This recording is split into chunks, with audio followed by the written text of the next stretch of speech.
Amis auditeurs, amis partenaires, bonjour, bienvenue sur la chaîne YouTube Le Gospel Intérieur, Sois créateur de ta vie, pour cette troisième conférence de la série Sois créateur. Je vous remets ici cet autoportrait de ce qu'est un être humain, avec au centre ce qui ne change pas, qui est le même hier, aujourd'hui et éternellement. Attaché à ce qui ne change pas, cette puissance créatrice qui irradie son pouvoir créateur dans toutes les directions, dans toutes les dimensions, au-delà de ce point unique et invariant, qui définit toute cette zone mobile, on dira, cette zone où les choses évoluent, changent, ont un commencement, ont une fin, jusqu'à atteindre en périphérie ce qui est plus immobile, qui paraît plus solide, manifesté, dans le matériel probablement. Je suis un esprit auquel est attachée une puissance créatrice qui est le Verbe, à l'image du divin, du principe de vie qui régit toute chose et l'existence de tout ce qui existe. Et ceci par la nature de l'esprit que je suis attaché au Verbe, à l'image de ce principe divin. Et cette puissance créatrice est le mode opératoire de tous mes mondes exprimés, de tous les mondes exprimés, au-delà de mon point central, invariant et invariable. Je possède un monde intérieur, celui de toutes mes perceptions, de mes pensées et même celui de mon mental. Autrement dit, ce monde intérieur est, si vous voulez, ce qui commence entre ce que je suis en esprit d'invariable et divin et tout ce qui est au-delà, en dessous, en tout cas, qui n'est plus dans l'unicité initiale. Et ce que je suis se manifeste par un corps physique et tout ce qui y est attaché, comme tout ce en quoi il s'applique. Parce que je suis, mon monde, autrement dit ce que j'explore par ma présence, est, comme qui dirait ma conscience, objectivée. Et autrement dit, j'exprime à l'extérieur, autrement dit autour de ce que je suis au centre, j'exprime ce qui s'est imprimé à l'intérieur, c'est-à-dire ce qui sert, comme qui dirait, de nourriture à cette puissance créatrice qui agit dans un continuum d'existence qui accompagne mon existence en tant que je suis, en tant qu'être vivant. Je suis participant ainsi de la nature du monde et de tous les mondes, de tous mes mondes. Ce que je suis hors du temps, ce que je suis est hors du temps. Je suis, est et vit dans un éternel présent qui n'a ni début ni fin, en tout cas à notre échelle. Et même si j'expérimente le temps au travers de ce que j'exprime plus bas, autrement dit dans la manifestation de choses qui ont un début et qui ont une fin, ce que je suis en esprit ne change pas. Si vous voulez, c'est un peu comme ce qui dirait un soleil et sa lumière qui paraissent éternels à notre échelle, tandis que plus bas, l'atmosphère paraît changeante et variable tous les jours, ainsi que plus bas, tout ce qui est physique, tout ce qui se manifeste sur la terre ferme. Ainsi le Verbe attaché à moi vit et me maintient dans un éternel présent. Effectivement, c'est par ce que je suis en esprit et par ce Verbe qui est attaché à moi que je suis dans une sorte d'activité continue, dans un continuum d'activité créatrice auquel je ne peux pas échapper dès l'instant où je suis existe, dès l'instant que je suis présent dans un environnement donné. Je marche par l'esprit que je suis quand j'ai conscience de cela et que je le mets en pratique de façon quotidienne peut-être. Marcher par l'esprit, eh bien, on retrouve d'autres expressions selon les courants de pensée. On vous parlera par exemple marcher par le boudin intérieur ou être en Christ. Quand je suis en Christ, je suis une nouvelle créature, vous dit la Bible. Par mon maître intérieur, par l'homme intérieur spirituel, on y reviendra plus tard, ou en faisant yoga, c'est-à-dire l'union avec le un, avec Dieu. Et pour commencer cette conférence, après cette introduction,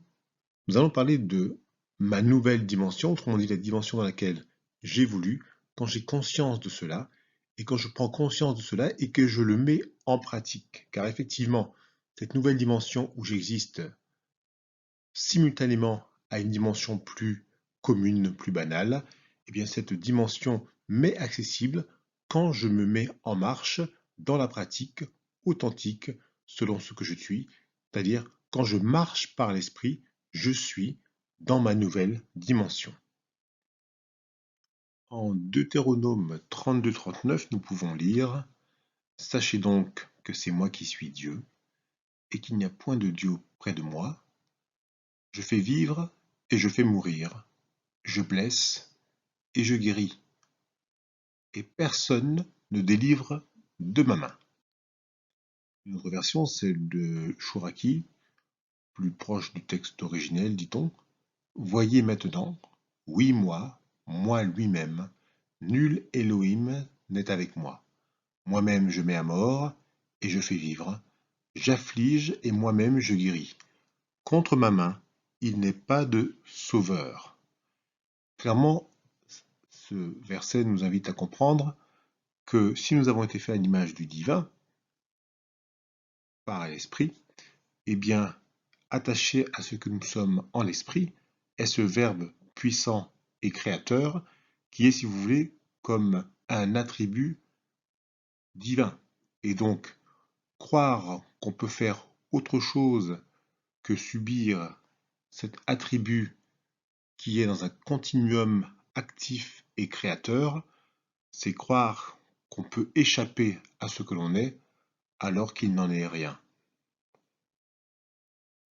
Einstein, en 1927, à un congrès à Solvay, dira ceci, à sa façon, Dieu ne joue pas au dé, le hasard n'existe pas, le hasard c'est Dieu qui se promène, incognito. Dans ma nouvelle dimension, eh bien, je me confie en mon esprit, autrement dit, à ce qui en moi est fait à l'image du divin, à ce qui ne change pas en moi, à cette partie de moi, cette nature en moi qui est véritablement constante, à l'image du divin, au milieu de moi, et donc sur laquelle je peux compter à tout moment de mon existence, quel que soit le sens du vent, quel que soit l'état de mon atmosphère, dirais-je, quel que soit l'état de ma terre ferme. Là aussi, en analogie à ce que nous avons dit lors de la première conférence, concernant cette analogie corps, âme, esprit, terre ferme, météorologie et soleil. Dans ma nouvelle dimension, je suis né de nouveau, c'est une expression qu'on retrouve dans la Bible, je sais qui je suis au moment où j'agis selon cette authenticité, et à chaque fois que je pratique, eh bien, c'est que j'ai pris la décision de répondre, autrement dit, de prendre la responsabilité de ce que je suis, et donc assumer totalement d'émettre une réponse à la question que me pose l'univers, c'est-à-dire face à toute situation qui se présente à moi, à mon esprit, l'univers me dit, ou Dieu me dit, comme vous préférez, que dis-tu de cela? Que vas-tu verbaliser de cela? Ce que je suis en esprit est le même à tout moment, est au-delà et au-dessus, au centre, suivant la façon dont nous décrivons la chose, est ce par quoi tout plus bas procède en moi, aussi bien ce qui fait partie de mon corps physique et de ses dépendances, que de mon monde intérieur et de ses processus, y compris le mental, qui n'est qu'un processus qui nous fait croire que c'est lui le patron, mais comme vous l'aurez compris, il n'en est rien. Ce que je suis en esprit est d'ordre qualitatif et non quantitatif, donc ne change pas. Et ce que je suis en esprit est toujours capable de produire au-delà de ce que je crois le plus souvent communément, qui est largement limité par, on va dire, mon souvenir créateur, mais qui est souvent limité par une expérience qu'il faut savoir ouvrir vers l'infini, que nous permet d'approcher notre capacité à imaginer les choses et à vouloir tout ce que nous désirons, ou plutôt à vouloir ce que nous voulons. Et mon oui, face à cette réalité, doit se renouveler de jour en jour, et je dirais presque à chaque instant, ou plutôt à chaque information que nous recevons de l'univers, de Dieu, d'une pensée, d'un désir. Nous sommes invités, d'une certaine façon, presque automatiquement, sans même y prendre garde. Nous avons une réaction, nous donnons une réponse à cela, et c'est cette réponse à cela qui va, si vous voulez, conditionner l'habitation de ce que nous allons verbaliser en nous et qui va servir, comme qui dirait, de terreau à ce qui va se manifester objectivement plus tard, aussi bien au niveau de notre monde intérieur que celui de notre monde plus extérieur, plus matériel. À présent, commençons notre sujet. Ma nourriture. Quelle est la nourriture dont j'ai besoin pour prospérer, pour grandir, pour m'épanouir pleinement en tant qu'être, esprit, en tant qu'être spirituel? Pour nous aider, nous allons partir d'un schéma bien connu appelé Sceau de Salomon ou Étoile de David. Dans un premier temps, nous avons en nous, en chaque être humain, une propension intérieure à vouloir tendre vers le subtil, une propension intérieure qui va de la base de ce triangle et qui nous fait tendre, nous nourrit de ce désir de tendre vers la pointe du triangle qui désignerait, on dirait, un infini divin. Et en même temps que cette propension intérieure est là, pour tout être humain, qu'il en soit conscient ou pas, dans le même temps existe une autre tendance qui est celle-ci, qui correspond à la base en haut à, si vous voulez, à la multiplicité du divin, qui, dans son être, dans sa nature, cherche à se manifester plus bas en tendant vers un point qui est cette manifestation, cette matérialité, cette immatérialité peut-être, en tout cas, une manifestation objectivable. Et chaque être humain est à la fois le premier triangle et le deuxième triangle. Et croire qu'on peut échapper à cela est une grande illusion, qui font croire à certains peut-être qu'ils peuvent que passer leur temps à essayer de comprendre comment monter vers le haut pour atteindre le sommet, ou à d'autres, à l'inverse, leur faire croire, hypnotisés que nous pouvons être par ce qui est déjà manifesté, que nous ne pouvons que tendre vers le bas, malgré tous nos efforts pour tendre vers le haut, et c'est là une grande cause de découragement dans la marche spirituelle. Nous y reviendrons. Ainsi, ce schéma, appelé Sceau de Salomon, d'une part désigne l'aspiration de l'homme en tant que microcosme à atteindre le divin, et simultanément la descente du divin, macrocosme, qui descend à la rencontre des hommes au travers de sa manifestation dans le monde des hommes. C'est un peu aussi la représentation de l'alliance entre l'homme et Dieu, selon certains standards de textes spirituels, voire religieux, avec au centre la zone à cheval entre les deux triangles, le point de contact entre Dieu et l'homme. Et ce double triangle du sceau de Salomon symbolise le lien entre deux dimensions présentes en Dieu, autrement dit présentes en chaque homme, puisque chaque homme a été fait à l'image de ce divin ou de toute autre appellation qui désigne une telle transcendance.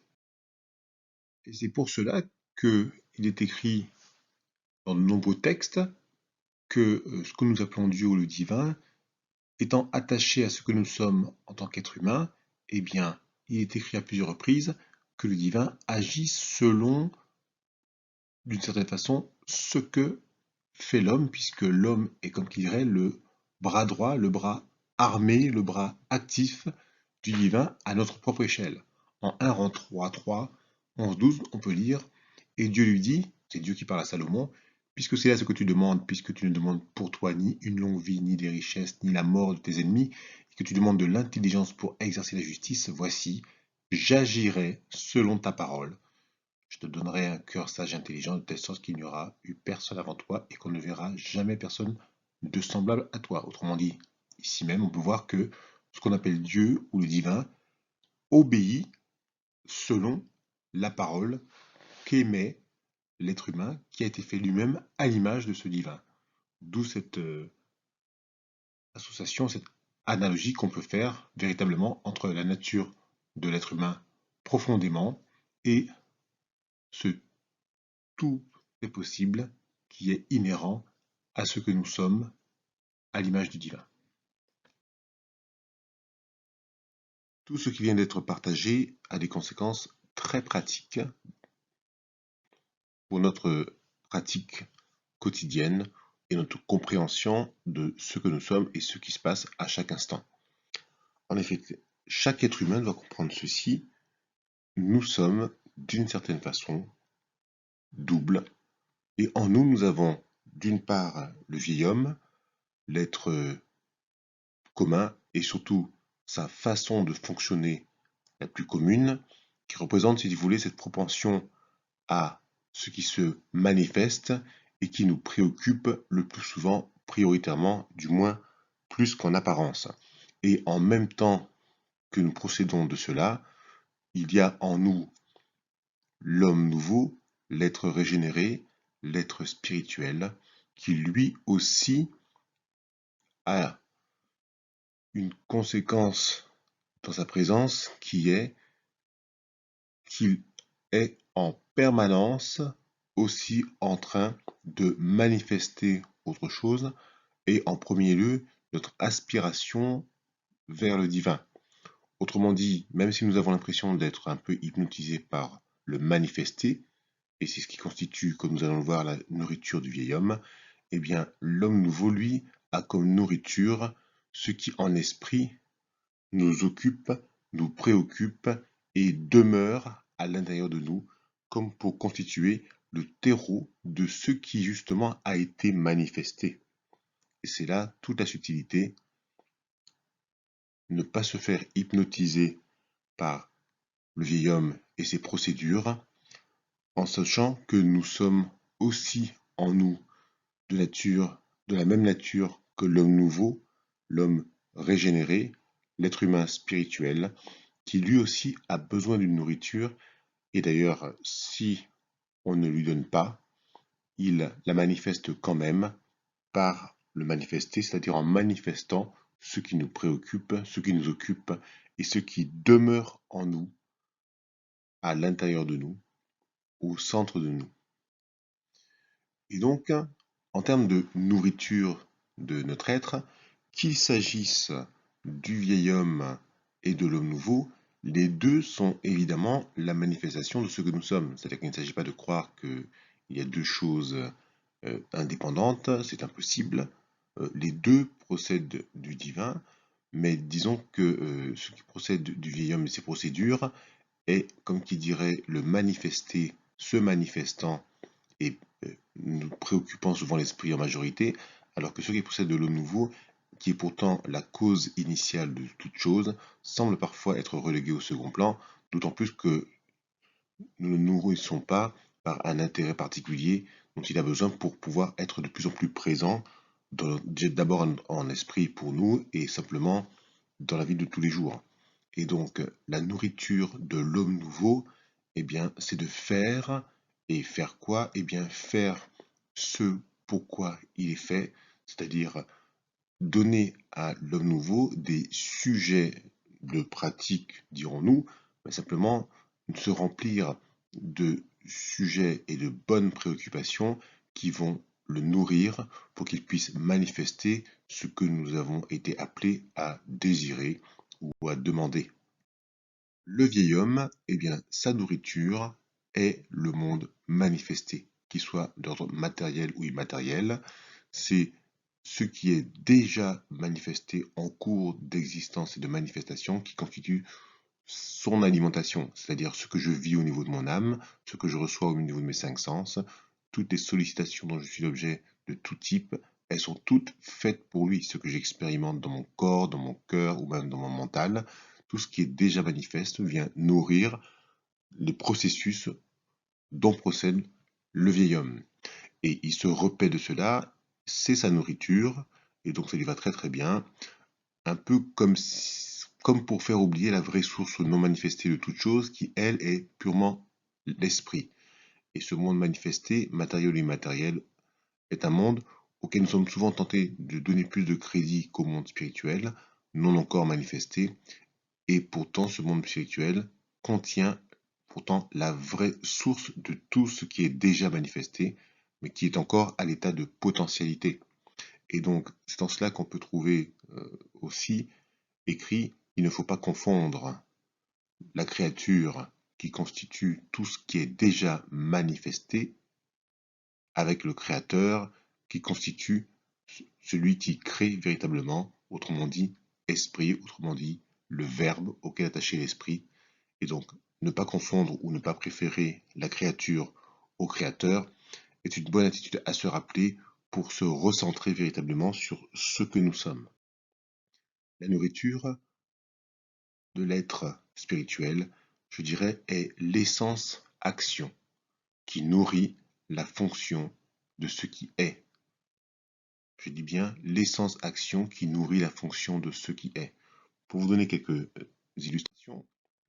eh bien, la nourriture de la mémoire, c'est mémoriser. La nourriture de la réflexion, c'est réfléchir. La nourriture d'une connaissance, c'est d'être pratiqué. La nourriture des émotions, eh bien, c'est le fait de vivre ces émotions ou de les entretenir en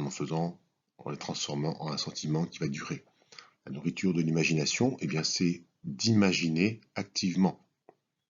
La nourriture d'un muscle, c'est de l'utiliser selon sa fonction. La nourriture du verbe, eh bien, c'est de verbaliser, autrement dit, d'être en permanence en cours de création selon sa propre nature.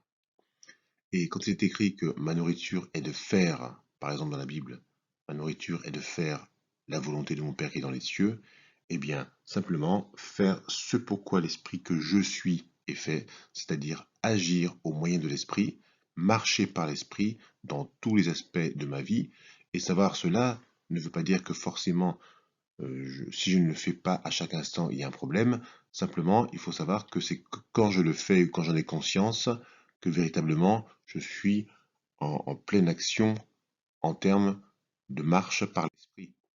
Et ma nourriture est de faire cela, lui offrir des sujets de travail volontairement et que je sois inspiré ou pas. Ça, souvent, constitue le problème chez beaucoup de pratiquants, c'est qu'ils attendent d'avoir des problèmes pour pratiquer pour un sujet ou un autre. Alors qu'en fait, à chaque instant, nous avons tous des choses que nous voulons faire tendre vers le bon, l'agréable et le parfait, que cela nous concerne nous, nos proches, nos moins proches, nos amis, nos lointains, et même toute la création. J'ai envie de dire que il est impossible pour un être humain de ne pas être sollicité par l'univers ou même par Dieu pour en fait orienter sa puissance créatrice pour l'accomplissement du bon, de l'agréable et du parfait, de tel ou tel sujet qui viennent s'offrir à sa conscience. D'où l'expression, et c'est ce que désigne le prier sans cesse dont parle l'apôtre Paul dans ses épîtres. Et ceci, nous pouvons le faire soit spontanément, comme nous avons l'habitude de le faire, soit guidés par les promesses, notamment bibliques, qui permettent de nous aider à savoir que c'est parce que nous croyons que nous avons besoin de rien, qu'effectivement nous n'avons rien à faire, ou rien à penser, ou rien à pratiquer, ou rien à prier. Ce qui est totalement faux. Mais ça, il faut le découvrir avec le temps pour découvrir tous les bienfaits de cette pratique quotidienne qui est comme un toilettage de l'esprit, comme nous avons un toilettage du corps qui chaque matin nous fait nous habiller sans réfléchir, et bien le toilettage de l'esprit nous fait nous préparer en esprit à la journée formidable que nous allons passer, mais de façon tout à fait consciente et orientée. Jalal ad-Din Rumi, mystique persan, écrit ceci: dès que tu avances sur le chemin apparaît. Notez bien qu'il faut d'abord avancer et donc commencer avant que le chemin apparaisse. Vous avez des ailes, apprenez à les utiliser et voler. Avoir des ailes est une chose, mais il faut d'abord apprendre à les utiliser. Autrement dit, bien se lancer, faire le premier pas, pour ensuite profiter pleinement de cette nouvelle attribut.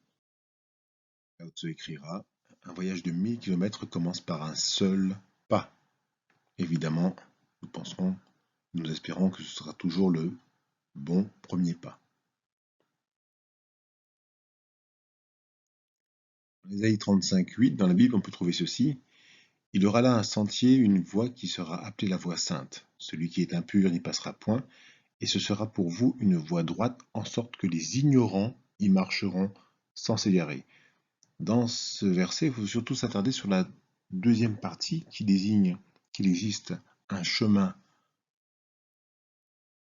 pratique spirituel appelé voie sainte, dans laquelle, quand on s'y engage, eh bien, cette voie est défrichée, libérée, en sorte que celui qui s'y engage de façon pure, c'est-à-dire honnêtement, authentiquement, même s'il ignore toutes les tenants et aboutissants du comment, eh bien, même s'il ignore ceci, il ne peut s'égarer en empruntant ce chemin de transformation qui lui est destiné. Nous devons comprendre que la nourriture de ce que je suis en esprit est de marcher par l'esprit, c'est-à-dire d'agir authentiquement selon la nature véritable que je suis. Et ce marcher par l'esprit n'est pas une question d'envie, de sentiment, de raisonnement ou même d'état physique, car tout cela effectivement est d'ordre atmosphérique ou très terrestre et d'une certaine façon ne change pas ma capacité et ma disponibilité possible à marcher par l'esprit, car ce que je suis en esprit est le même hier, aujourd'hui et éternellement et ne change pas. Et tout ce qui change en moi n'est pas de l'esprit, mais procède de choses qui sont au-delà de ce que je suis, au centre de ce qui ne change pas en moi. Et quand on vous parle de liste alpha désignant l'adversité, ou simplement les informations que l'on reçoit, que nous interprétons comme adversité parce qu'elles ne nous conviennent pas, eh bien cette liste alpha qui s'impose à nous 24 heures sur 24 n'est pas bien sûr ce sur quoi nous devons porter notre attention, puisque notre attention est spontanément souvent happée par elle, mais c'est l'oméga, autrement dit l'objectif déjà accompli, qu'il nous faut appeler, pratiquer et incarner par l'esprit en premier lieu pour le voir s'accomplir et se manifester. Et le mauvais jour, eh bien, c'est quand dans l'adversité qui nous assaille, on se relâche, on a l'impression de ne plus avoir envie justement d'appeler à la réalité l'oméga, on a l'impression de ne pas aboutir, et pour certains d'entre nous, parfois, on abandonne même la voie, alors que nous avons déjà parfois réalisé des choses extraordinaires qui théoriquement auraient pu nous stimuler pour très longtemps et qui finalement subissent l'assaut de l'oubli et nous font régresser aussi rapidement que nous avons progressé. L'oméga, eh bien, il faut comprendre qu'en fait, c'est la lumière qui est dans l'alpha. L'oméga est la lumière réalisée qui sommeille dans l'alpha et qui attend d'être appelée par notre action, par le verbe qui, comme qui dirait, révèle la lumière qui est dans l'alpha. D'ailleurs, dans la Torah, on parle de lumière obscure qui désigne, ou en tout cas qui peut désigner dans ce qu'on explique, le fait que la lumière existe en toute chose, y compris dans les situations adverses que désigne l'alpha, et le verbe a le pouvoir de révéler cette lumière, c'est-à-dire de révéler la lumière qui est dans l'alpha, en le révélant sous forme d'oméga réalisé, qui correspond à la volonté du divin, c'est-à-dire les choses bonnes, agréables et parfaites. Et pour continuer, nous allons à présent parler de ce qu'on peut appeler l'épée de l'esprit. Eh bien, l'épée de l'esprit est l'un des principaux fruits de la pratique, c'est-à-dire c'est la dose de puissance de parole ou de verbe parlé et ou intériorisé de manière silencieuse qui va demeurer en moi du fait de ma pratique, du fait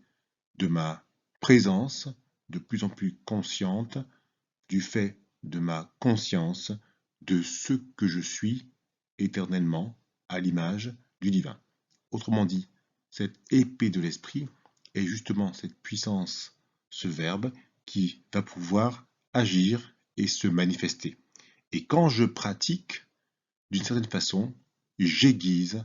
en moi cette épée. Nous allons y revenir. Ici, Sri Aurobindo nous parle un peu de ceci à sa façon. L'homme agit constamment sur l'homme, à la fois par le mot silencieux et par le mot parlé, et il agit et crée de la même façon, quoique moins directement et moins puissamment, même dans le reste de la nature. L'emploi védique du mantra n'est qu'une utilisation consciente de cette puissance secrète du verbe. Tout être humain possède constitutionnellement l'épée de l'esprit, qui est la parole, et le verbe. Il s'agit donc de comprendre que quand on dit que la pratique a comme fruit l'épée de l'esprit, plus exactement, la pratique vient aiguiser l'épée de l'esprit et la rend de plus en plus disponible à manifester ce qui nous habite, ce qui demeure en nous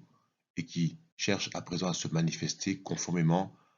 à notre appel de la chose concernée.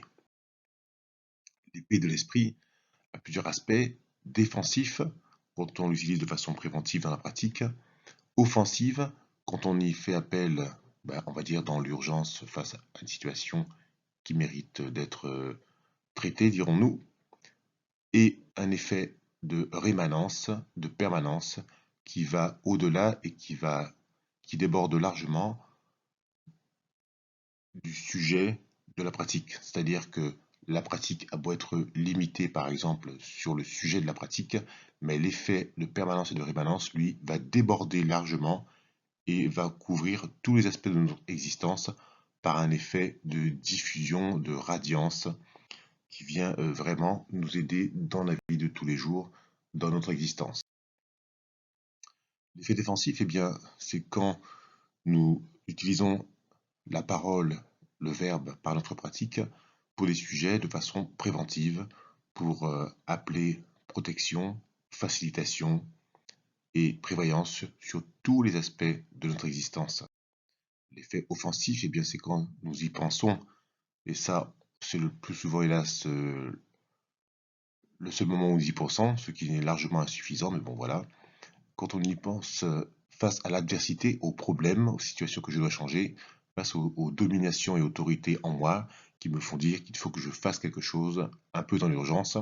Ça peut fonctionner aussi, mais c'est vrai que c'est pas le plus efficace ni le plus prévoyant. Enfin, l'effet rémanent de la parole qui demeure en moi, c'est un effet qui devient d'une certaine façon permanent et surtout non circonstanciel. Ça veut dire qu'il va venir agir alors même que je n'ai pas à appeler à l'aide à qui que ce soit ni à quoi que ce soit en moi. Cela va se faire naturellement, spontanément,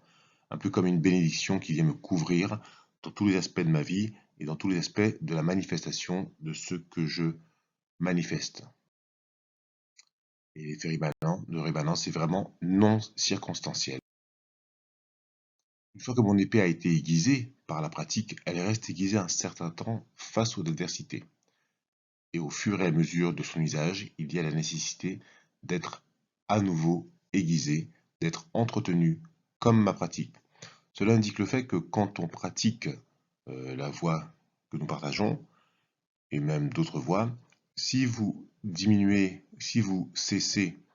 si vous ralentissez, d'une certaine façon, eh bien c'est comme une épée qui s'émousse jour après jour de par son usage naturel et permanent, qui est tout à fait physiologique, mais qu'à un moment donné, il n'y a plus de réserve pour pouvoir être utilisée, et donc elle retombe dans un aspect très commun d'épée qui est de moins en moins aiguisée et peut-être de moins en moins efficace. C'est ce qui explique aussi que parfois nous avons beaucoup travaillé, beaucoup pratiqué, nous sommes dans une période après de positive où tout se passe formidablement bien, et puis tout d'un coup on a l'impression que rien ne fonctionne plus, etc. etc. C'est souvent parce qu'en fait on a arrêté de aiguiser cette épée, et donc du coup son effet se fait de plus sentir, et là on perd le fil en pensant que ben ça marche plus et que ça marche plus, alors qu'en fait non, on a simplement cessé de semer, donc du coup on n'a plus de réserve véritable dans l'effet de rémanence de cette épée. Jean-Luc Jaillet, un grand évangéliste, parlait même de la banque du ciel en désignant le fait que chaque acte de foi que nous faisons ou chaque acte de pratique conforme à l'esprit du divin que nous sommes en nous, bien comme qui dirait créditer un compte en banque, symbolique bien sûr, au ciel, qui à chaque fois que nous pratiquons, que nous marchons selon l'esprit, vient comme qui dirait créditer notre foi, vient créditer notre capacité à déployer ce que nous sommes authentiquement, et quand alors vient le jour où nous avons besoin d'une véritable efficacité importante, eh bien, il en est fait selon le crédit porté à notre compte. Donc autant dire que quand vous pratiquez en temps de paix, eh bien c'est là que vous pouvez thésauriser, on va dire, sur votre compte en banque et avoir de quoi appeler, en appeler en tout cas à la puissance du ciel quand vous avez besoin, quand vous avez un vrai besoin peut-être urgent ou peut-être plus important. En Hébreux 4:12, il est écrit: car la parole de Dieu est vivante et efficace, plus tranchante qu'une épée quelconque à deux tranchants, pénétrante jusqu'à partager âme et esprit, jointure et moelle. Elle juge les sentiments et les pensées du cœur. Partager âme et esprit, jointure et moelle, eh bien c'est que la parole, cette épée de l'esprit, a cette capacité de séparer ce qui en nous est esprit, qui ne change pas, qui est le même hier, aujourd'hui et éternellement, de tout le reste plus bas, qui procède certes de l'esprit, mais qui n'est plus l'esprit, qui, comme qui dirait, qui tombe dans la dualité, et qui concerne ce qu'on a appelé l'âme, c'est-à-dire le plan moyen, et plus bas, le corps physique. À noter aussi que le mental ne fait pas partie de l'esprit. Le mental, c'est un processus qui est, on va dire, entre l'esprit et l'âme, qui est plutôt plus bas que l'esprit. C'est pas, le mental, ce n'est pas l'esprit. Ma pratique aiguise donc mon épée, et le guerrier aiguise son épée en temps de paix. Et en même temps que j'aiguise l'épée me transforme et me transporte dans la réalité que je proclame. C'est ce qu'on appelle l'effet miroir, dont nous avons déjà parlé dans d'autres conférences. Et maintenant que j'ai aiguisé et que j'ai pris conscience que j'ai avec moi, en moi, cette épée de puissance qui est l'épée de l'esprit, qui est la parole, cette puissance créatrice attachée à ce que je suis, la question est de se demander pourquoi ai-je l'impression parfois que les choses ou certaines choses peuvent paraître trop dures pour moi. Pourquoi telle adversité tout d'un coup me parle et arrive à me convaincre que non, je dois me laisser faire ou peut-être pas, telle est la question. Simplement, il s'agit pour moi de comprendre que face à l'adversité, je suis plus que le vieil homme, je suis plus que cette part de moi, rappelez-vous ce triangle qui se manifeste, pointe vers le bas, je suis plus que ce qui est déjà manifesté et qui croit pouvoir m'impressionner. En ce sens, je ne suis pas ma pensée, j'ai des pensées à mon service. Je ne suis pas des émotions, mais mon âme a des émotions qui doivent être à mon service. Je ne suis pas ma volonté, mais j'ai une volonté qui doit me servir en temps opportun. Je ne suis pas mon imagination, mais j'ai une imagination qui doit être à mon service, que je dois apprendre du coup à euh, discipliner. Je ne suis pas mes doutes, mais mon âme peut expérimenter le doute comme un signal qui me fait dire que je ne suis pas habité par justement la vérité de ce que je veux voir s'accomplir. Ça veut dire que justement, si j'ai des doutes, c'est que je suis habité par la négativité sur un sujet, alors qu'en fait, ce que je désire, a priori, c'est que les choses tournent de façon positive. Bien, quand je marche par l'esprit, j'active volontairement le tout possible en moi, parce que je sais que en esprit, je suis totalement illimité par mon vouloir et mon imagination, et je décide donc de ne pas me suffire de ce qui est déjà manifeste, qui nourrit en moi le vieil homme, et d'aller alimenter en moi l'homme nouveau, spirituel, esprit, qui sait que tout est possible, et donc je l'alimente de ce que je veux voir s'accomplir par la pratique appropriée. Et ceci, quelle que soit la météo, autrement dit, quel que soit ce que je constate à l'intérieur de moi, mes pensées, mes émotions, mes sentiments, etc., et même au niveau de mon corps physique et de toutes ces dépendances, d'où me proviennent toutes ces informations. L'épée de l'esprit a véritablement cette puissance et le pouvoir de séparer ce qui en moi recèle revient au vieil homme et ce qui en moi doit nourrir l'homme intérieur. Et c'est ce que je fais par la pratique. Je nourris l'homme intérieur qui va venir véritablement au devant de la scène dans ma vie et de plus en plus dans ma vie de tous les jours. Et une fois que j'ai compris cela, je comprends alors que persévérer, eh bien, c'est tenir ferme la voile de mon bateau, du bateau de mon existence, pour qu'il ne dévie pas de la direction désirée que je lui implique par la manipulation de la voile dont je suis doté. Et donc je ne suis pas comme un bateau ivre qui ne fait que subir les aléas des courants et des vagues. Je décide de là d'être pleinement participant de ce que je suis, en prenant conscience que j'ai un rôle à jouer dans ce qui se passe et que je peux orienter ce qui se passe par mon verbe, par ma puissance, dont j'ai hérité constitutionnellement par ce que je suis en esprit. Et bien voilà, fin de cette troisième conférence Sois créateur de ta vie. Je vous laisse écouter et réécouter à votre rythme pour intégrer ces notions qui véritablement peuvent notablement et parfaitement améliorer votre conscience d'être, ce que vous êtes, car il s'agit bien sûr de cela. Prendre conscience que ma conscience d'être est